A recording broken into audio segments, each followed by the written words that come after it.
Welcome to Virtual Learning Network. Indian Economics, Balance of Session 14, Balance of Payments. Topics covered include Introduction, Concept of Balance of Payment and its uses, Current Account and Capital Account, Balance of Payments, Balance of Payments and Developing Economies, Trends in India's balance of payment, Period 1, Period 2, Period 3, Period 4, Causes of balance of payment deficits, Measures adopted to solve the problem, Export promotion in India, Rationale of export promotion, Measures for export promotion, Flaws in export promotion, Export strategy. Concept of balance of payment and its uses. The principal tool for the analysis of the monetary aspects of international trade is the balance of international payments statement. Balance of payment is a systematic record of all international economic transactions, visible as well as invisible, of a country during a given period, usually a year. Trade एक international economic transaction है जहाँ पे continuous flow होता है man material capital का Nations के बीच में. इसमें पेमेंट्स और रिसिप्ट की फ्लो होती है फॉरेन एक्सचेंज में. एक नेशन को चाहिए कि उसके पास एक सिस्टमैटिक रिकॉर्ड हो इन ट्रांजैक्शंस का. ये सिर्फ इकोनॉमिक की डिपेंडेंस पे डिपेंड करता है, इसकी कैपेबिलिटी पे डिपेंड करता है. जो प्रिंसिपल टूल है एनालिसिस करने के लिए किसी भी मॉनेटरी एस्पेक्ट्स किसी भी इंटरनेशनल ट्रेड का, वो है balance of international payment statement. इस स्टेटमेंट को बैलेंस ऑफ पेमेंट स्टेटमेंट्स कहते हैं. इसमें बेसिकली एक सिस्टमैटिक रिकॉर्ड होता है एक कंट्री के ट्रेड का, जो कि विजिबल और इनविजिबल दोनों होता है. बैलेंस ऑफ पेमेंट एक डिवाइस है जिसके थ्रू जितने भी इकोनॉमिक ट्रांजैक्शंस होते हैं एक पर्टिकुलर पीरियड में, एक रेजिडेंट्स ऑफ कंट्री में और रेजिडेंट्स ऑफ अदर कंट्री में, वो सब रिकॉर्ड होते हैं. Current account and capital account. The analysis of the balance of payment BOP can be done in terms of its two major subdivisions, current account, capital account. The current account of the balance of payment can be broken into two parts, balance of trade and services. Capital account. The capital account of the balance of payment presents transfer of money and other capital items and changes in the country's foreign assets and liabilities resulting from the transactions in the current account. Balance of payment का analysis basically दो major divisions में होता है. पहला है current account और दूसरा है कैपिटल अकाउंट. करंट अकाउंट को फिर दो पार्ट्स में डिवाइड किया जाता है. पहला है बैलेंस ऑफ ट्रेड और दूसरा है balance of trade in services. Balance of trade deal करता है एक्सपोर्ट और इंपोर्ट से, जितने भी विजिबल आइटम्स है मर्चेंडाइज है उनसे. जो नेट बैलेंस होता है बैलेंस ऑफ ट्रेड का, वो मॉनेटरी वैल्यू उसकी दिखाई जाती है जो कंट्री का एक्सपोर्ट और इंपोर्ट होता है. तीन तरह के balance of payment net balance of payment होते हैं. पहला होता है deficit in balance of trade. Balance of trade में डेफिसिट तब होता है जब जो एक्सपोर्ट है वो कम होते हैं इंपोर्ट से. दूसरा है surplus in balance of trade. Balance of trade में सरप्लस तब होता है जब एक्सपोर्ट ज्यादा होते हैं इंपोर्ट से. तीसरा है balance of trade. Balance of trade तब बैलेंस होता है जब एक कंट्री का एक्सपोर्ट्स और उसका इंपोर्ट्स बराबर हो, इक्वल हो. Balance of trade in services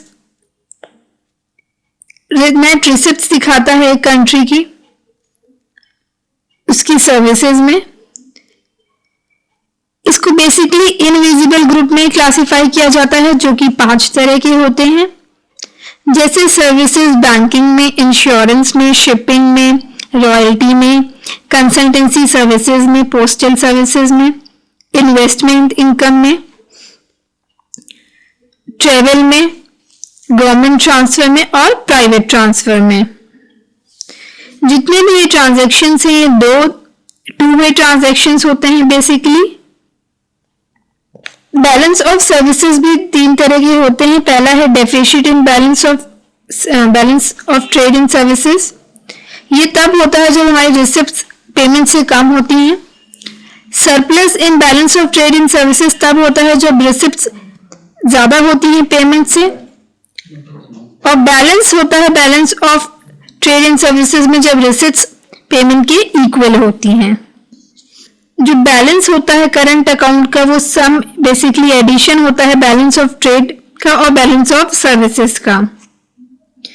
balance of current account हम बैलेंस ऑफ ट्रेड और बैलेंस ऑफ सर्विसेज को निकाल के कैलकुलेट करते हैं। Next is current account. अब है कैपिटल अकाउंट। दूसरा जो कंपोनेंट होता है बैलेंस ऑफ पेमेंट स्टेटमेंट का किसी भी कंट्री का वो होता है capital account. Capital account represent करता है ट्रांसफर ऑफ मनी और दूसरे कैपिटल आइटम्स और चेंजेस जो एक कंट्री के फॉरेन एसेट्स और लायबिलिटीज में होते हैं। Balance of payment. Balance of payment provide a link between increase in gross external debt and imports and spending decisions of the economy. Balance of payment basically aggregate होता है, सम होता है एक current account और capital account का। Current account और capital account हमेशा opposite direction में मूव करते हैं। अगर करंट अकाउंट में डेफिसिट है तो कैपिटल अकाउंट में सरप्लस होगा, और अगर करंट अकाउंट में सरप्लस है तो कैपिटल अकाउंट में डेफिसिट होगा। एक इकोनॉमी की बैलेंस ऑफ पेमेंट तभी बैलेंस नहीं होगी जब ना ही उसका कोई डेफिसिट है ना ही कोई सरप्लस है। बैलेंस ऑफ पेमेंट एक लिंक प्रोवाइड करता है, इसलिए increase in gross external debt equal होता है करंट अकाउंट डेफिसिट में से डायरेक्ट और long term portfolio capital investment inflow को लेस करके और ऑफिशियल रिजर्व्स ऐड करके और दूसरे जो प्राइवेट कैपिटल आउटफ्लो हैं उनको ऐड करके। Balance of payments and developing economies. In the process of development itself these economies have to import a greater deal of capital goods, consumer goods, food and raw materials, and spares and components. A developing economy then moves on from being a debt or economy to a balanced one in terms of the balance of payment and finally becomes a credit or economy exporting more than its import and giving credit to buyers. अगर एक economy को develop करना है तो उसके लिए जरूरी है जो इसका इंपोर्ट है, इंपोर्ट सेक्टर है कैपिटल गुड्स का, वो ज्यादा हो। इंपोर्ट ज्यादा हो कैपिटल गुड्स का, कंज्यूमर गुड्स का, फूड का, रॉ मटेरियल्स का, स्पेयर्स का और कंपोनेंट्स का। अगर एक कंपनी की जो एक्सपोर्ट है वो ज्यादा है इंपोर्ट से तो वो इकोनॉमी डेवलप नहीं करेगी। Trends in India's balance of payments. The whole period covering nearly the 4.5 decades can be divided into 4 sub-periods depending on the nature of the balance of payment problem, the overall macroeconomic environment, the external aid situation. The 4 sub-periods are as follows. Up to 1975-76, period 1. 1976-77 to 1979-80 to period 2. 1980 to 81 to 1989-90 period 3 and the recent phase of 1990-98 period 4. India ने बहुत pressure feel किया है balance of payment में. जो पूरा period है जिसमें 4.5 decades include है वो बेसिकली 4 सब पीरियड्स में डिवाइड किया गया है. ये डिपेंड करता है कि नेचर क्या है बैलेंस ऑफ पेमेंट प्रॉब्लम का, ओवरऑल मैक्रो इकोनॉमिक इन्वायरमेंट कैसा है और एक्सटर्नल एड सिचुएशन क्या है. उसके बेसिस पे 4 सब पीरियड्स हैं.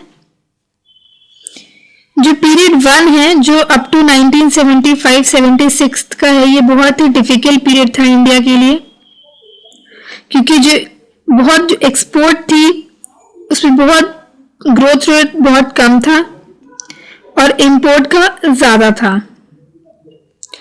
इंपोर्ट पे बहुत टाइट कंट्रोल रखे गए, फॉरेन एक्सचेंज रेगुलेशंस हुए कुछ, उसके बावजूद भी एक्सपोर्ट इतना नहीं राइज हुआ. जो पीरियड 2 था 1976-77 से 1979-80 का, ये बेसिकली इंडिया के बैलेंस ऑफ पेमेंट के गोल्डन ईयर्स थे. यहाँ पे इंडिया के पास इस पीरियड में इंडिया के पास करंट अकाउंट सरप्लस था, फॉरेन एक्सचेंज रिजर्व्स थे कुछ. जो पीरियड 3 था 1980-81 टू 1989-90, यहाँ पे बैलेंस ऑफ पेमेंट डेफिसिट था. और पीरियड 4 जो था 1990-91, यहाँ पे बैलेंस ऑफ पेमेंट क्राइसिस था, करंट अकाउंट डेफिसिट थे. Causes of balance of payment deficit. Balance of payment में कमी रहने के कुछ रीजंस थे. बैलेंस ऑफ पेमेंट डेफिसिट का मतलब है जो एक कंट्री के एक्सपोर्ट्स हैं वो ज्यादा हैं कंट्री के इंपोर्ट्स से. बैलेंस ऑफ पेमेंट डेफिसिट का मतलब है एक कंट्री का जो एक्सपोर्ट है वो कम है एक कंट्री के इंपोर्ट से. पहला रीजन था balance of trade deficit. India trade deficit face कर रही थी. जो इंपोर्ट नीड्स थे इकोनॉमी के वो तो इंक्रीज होते जा रहे थे, हालांकि जो एक्सपोर्ट्स थे वो इंक्रीज उस रेट पे नहीं हो रहे थे. सेकेंड जो रीजन है वो declining surplus on account of invisibles. जो सरप्लस अमाउंट था इनविजिबल्स पे, सर्विसेज पे, वो डिक्लाइन होता जा रहा था. Third is mounting burden of external डेप्ट सर्विसिंग. एक प्रेशर था बैलेंस ऑफ पेमेंट पे. Fourth is dim prospects of getting concessional aid. Economic development के time current account deficit face कर रहा था, दोनों ही बायलैटरल और मल्टीलैटरल सोर्सेज में. Measures adopted to solve the problem. From the point of view of the measures adopted by the governments to solve the problem of balance of payment deficit, the whole period since 1950-51 can be divided into two parts. 1951-1991 since 1991. Balance of payment जो deficit थे उसके वजह से government ने कुछ measures adopt किए जो कि दो पार्ट्स में डिवाइड किया गया. 1991 तक बैलेंस ऑफ पेमेंट जो डेफिसिट था वो कंट्रोल किया जाता था. इंपोर्ट जो सब्स्टिट्यूशन था उसको प्रमोट किया गया. फिजिकल रिस्ट्रिक्शंस लगाए गए इंपोर्ट्स पे. एक्सपोर्ट प्रमोशन पे असिस्टेंस प्रोवाइड की गई.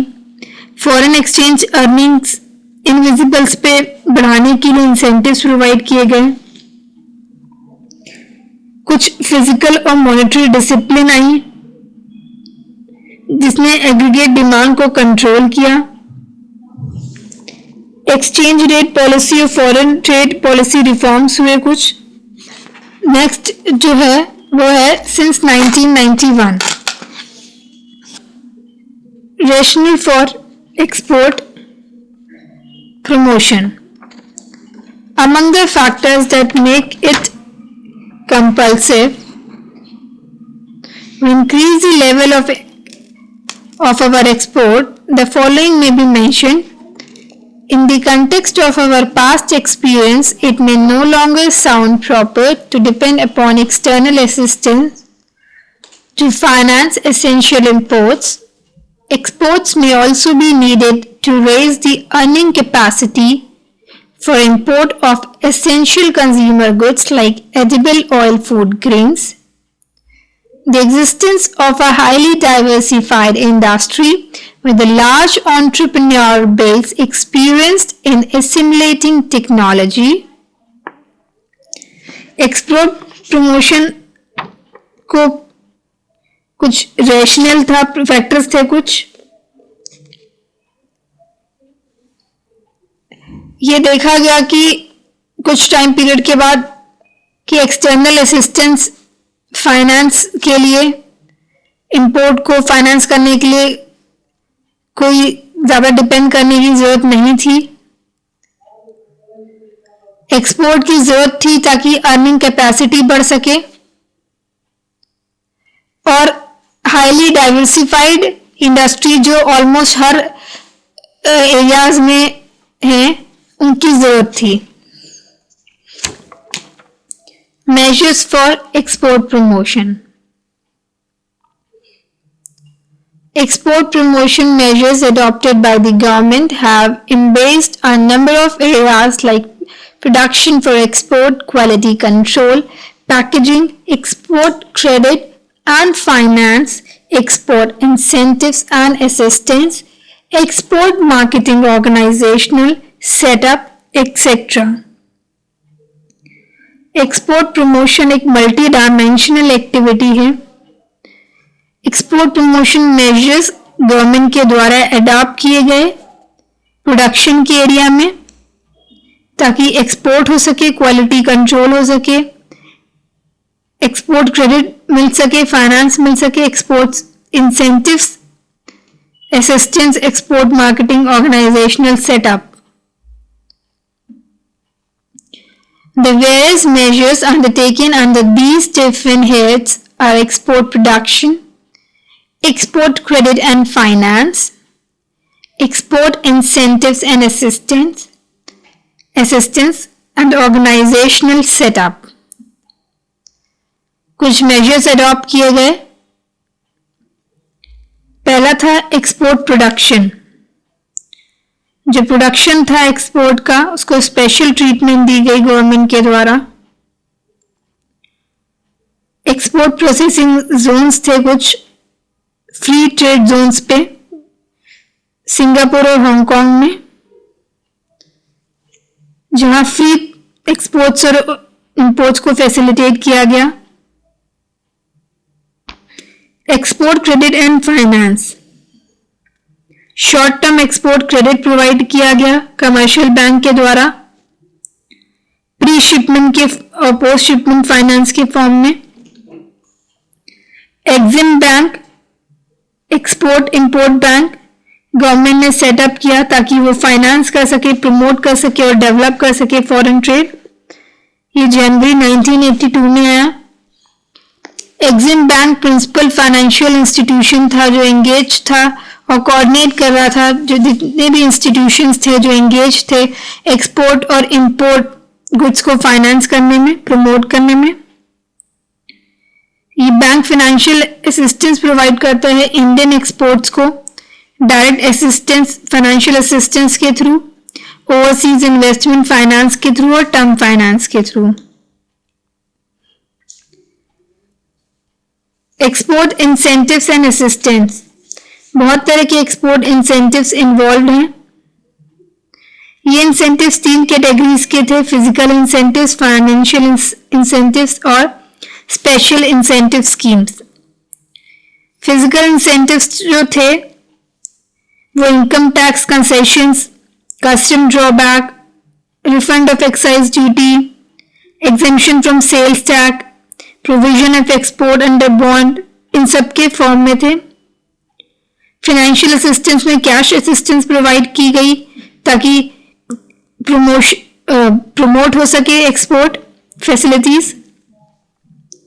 स्पेशल इंसेंटिव स्कीम्स लॉन्च हुई कुछ इंस्ट्रूमेंट्स के थ्रू, जैसे ओपन जनरल लाइसेंस ओजीएल के थ्रू, इंजीनियरिंग प्रोडक्ट स्कीम के थ्रू।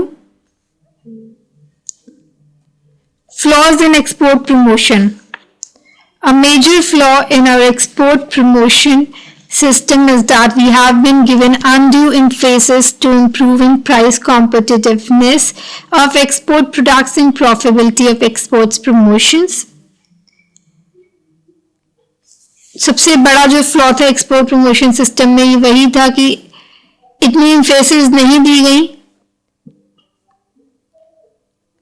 हालांकि बहुत सारी एक्सपोर्ट प्रमोशन बॉडीज और एक्सपोर्ट सर्विसेज इंस्टीट्यूशंस थे जो इंटरनेशनल मार्केटिंग इंफॉर्मेशन को प्रोवाइड कर रहे थे, डिस्पर्स कर रहे थे। इनडायरेक्ट टैक्सेस थे एक्सपोर्ट प्रोडक्ट्स पे। Export strategy.